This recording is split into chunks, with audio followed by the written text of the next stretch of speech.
Those shocking images are from Huntington Beach, California, where at the conclusion of the U.S. Open of surfing on Sunday, a white mob began rioting. The angry crowd vandalized property, broke the windows of businesses, looted some stores, and brawled with each other on the streets of downtown Huntington Beach. Police used rubber bullets on the unruly mob and arrested at least 7 people, including a firefighter from Anaheim. You probably haven't heard much about the white riot in Huntington Beach, and that's because the story of white criminal culture is not a story the mainstream media will tell you. But once you scratch the surface, these stories are everywhere you look. Take billionaire hedge fund manager Steve Cohen, for instance. How many times this week have you heard about the federal charges he's been slapped with for alleged insider trading violations? And what about J.P. Morgan Chase, a company run almost entirely by white men? Well, that financial giant quietly paid $410 million in a settlement after being accused of manipulating the power markets. The sad truth is that the white power structure in this country has no clue how to solve the problems within the white community. Look, I don't want people to be suspicious of white men, but the Huntington Beach riot underlines a stark truth about white culture. The fact is, 84% of white murder victims are killed by other white people. We really do have to question whether white leadership where they are on this issue. The conversation is sorely lacking an appeal from the moderate white community. After all, no one forces white people to throw haymakers after their surfing competitions. And when white youth are raised with so much privilege and so few boundaries, these young white men often reject concepts of self-control and not being a jerk. Some people may feel like I'm stereotyping. I don't care. I'm dealing with reality. The white community needs to ask itself, how are we going to deal with this problem? Finally, there's one brave writer in the mainstream media raising that question. Gawker columnist Cord Jefferson handed out a healthy dose of truth following the Huntington Beach white riot. Whites in America have been out from under their European ancestors' boot heels for centuries. California specifically outlawed preferences for non-whites in state hiring and education nearly 2 decades ago. So being oppressed is no longer an excuse for behavior like this. How long must we wait for the white community to get its act together? Joining me now is Cord Jefferson, the West Coast editor for Gawker.com, author of the aforementioned column, A Dangerous and Irresponsible Culture. Cord, you're not going to hear this kind of thing in the mainstream media. My question to you is, what inspired you to finally rip off this taboo and talk about the problems with white culture?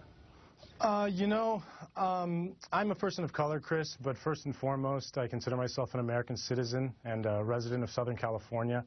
And seeing what the mob did in Huntington Beach on Sunday night, I just felt there was no way that I could sit on the sidelines anymore in good conscience and watch so many white youths debase themselves the way that they are.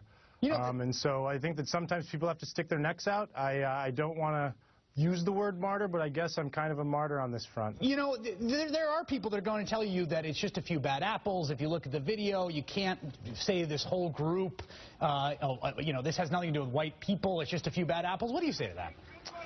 To that I say that if that's your actual belief, then you're living with your head in the sand. I used to live in New York City and would occasionally go to Hoboken, New Jersey, St. Patrick's Day Parade.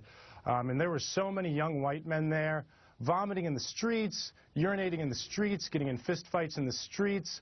It was a sight to be seen. I've seen it myself. There's college dorms you can go to. Every other room, there's a bong. There are people talking about how much they enjoy drugs. A drug culture that people and white elders don't say anything about it.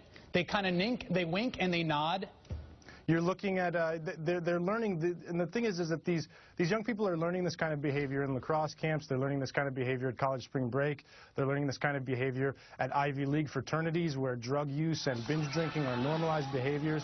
And these kinds of places are kind of the hives of moral debasement that are leading to, I think, what we're seeing is which is this white crime scourge. Here's my question to you. People are going to say, this is someone who has a personal problem with white people. Do you have a personal problem with white people? Is this animus?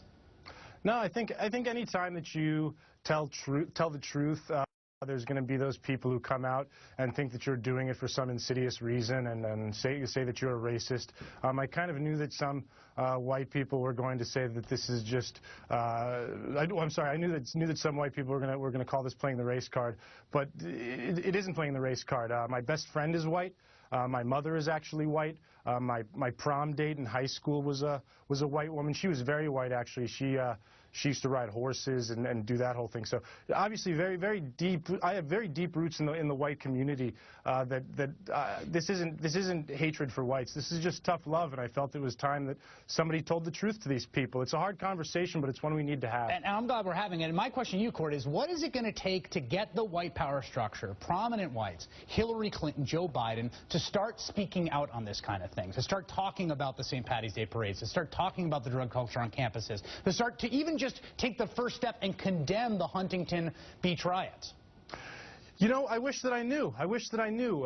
When I look towards the white leadership, when I look towards the Justin Biebers of the world and the Rush Limbaughs of the world and the Sean Hannitys of the world, I often hear them talking about the problems within the black community, but I have yet to really see them take a serious, long look at the problems within the white community and look at these kinds of violent offenses that are going on within white neighborhoods and on white college campuses all the time. And that's been difficult to watch. And so to them, I would just say, physician, heal thyself first. And I'm glad that people like you are stepping up in the white community and really sort of looking at this problem for what it is, which is a serious, serious issue. We appreciate that. Cord Jefferson, the West Coast editor for Gawker.com.